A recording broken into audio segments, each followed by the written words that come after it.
Носили блокадата на Бадентеро, Дали Ахмети, Македонија чекор поблиску до избори.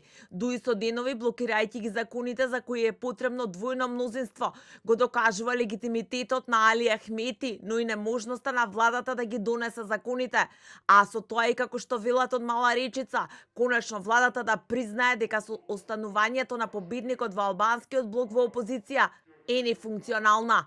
Делот аналитичарите за телевизија 24 велат дека Дуи ги дочекаа своите 5 минути во собранието, кои како што велат можат и да ја донесат земјава до предвремени избори. Може да ја забрза ситуацијата како некаков тригер или како некаков притисок за предвремени парламентарни избори за да се реафирмира легитимитетот на избраниците.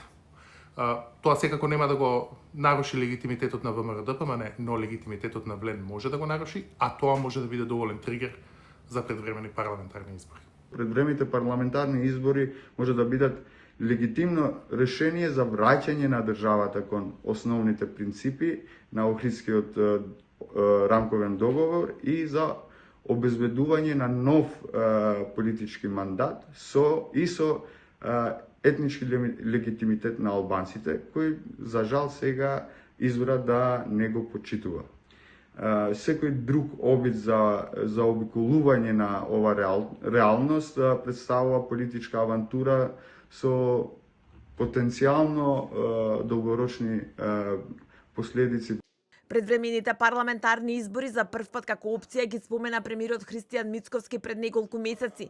Дотогаш Мицковски цело време тврдеше дека изборите ќе бидат редовни. Премиерот неколку пати најави дека изборите ќе бидат набргу, а на опозицијата и порача како што рече да внимава што посакува затоа што може да им се исполнат желбите. На последниот брифинг на прашање на телевизија 24 дали планот е владата да оди на избори во април 2027-та, Мицковски кажа дека се е можно. Од друга страна пак првиот човек на СДСМ Венко Филипче, кој извесен период најавуваше дека изборите ќе се случат пролетва што измина, сега вели дека избори ќе има кога власта ќе снемала пари.